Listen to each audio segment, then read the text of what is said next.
So with regards to safety, about a child with a disability attending a mainstream school, this is one of the issues that seems to sort of, pop up all the time. And I understand why, and it's obviously a very valid concern. But sometimes it's being used as a bit of an excuse. So you have to be very careful.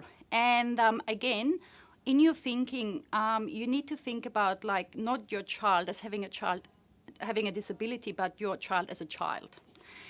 And one example I can think of is that with my daughter going to kindergarten this year, yes, a lot of times, there's issues around safety.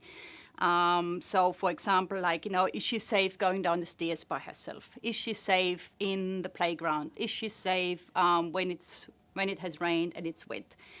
And I always look at that and think, like, it's fascinating how they're so worried about my daughter's safety, and there's 600 other kids at the school. And there's kids who've been on the monkey bars and they've broken their arm. There's kids who've bumped their heads because they've run into the poles. There's all these other kids. And I'm always sitting there thinking, like, what are they doing with these other kids? So what are they doing with the child who's been on the monkey bars, who has broken his or her arm? Is that child still allowed to go into the monkey bars? Well, they shouldn't be, should they? If the school wants to keep them safe, they should not be allowed to go onto the monkey bars again. Funnily enough, they go back onto the monkey bars.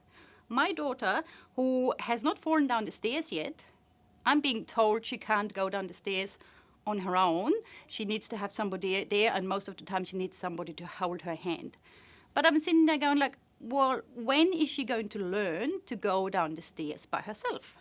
And maybe instead of her hand being held by somebody, maybe somebody can just stand in front of her at the bottom of the steps. So if she does fall, maybe they can just catch her.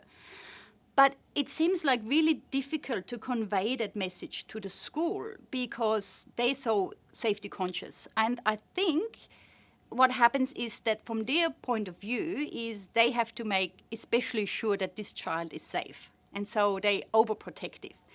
And a lot of, parents are overprotective. When you have a child with a disability, yes, you're even more keen to keep them safe, and it's even harder to let go and let them go and do their own thing. But we kind of owe it to them. They have to be able to do things that are maybe not so safe, but fun.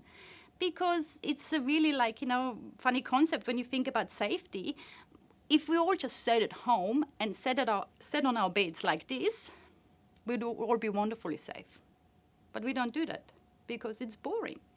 I think what it is also that the school needs to get to know the child. They have to understand what they're capable of, but also they have to challenge that child like they do all other children.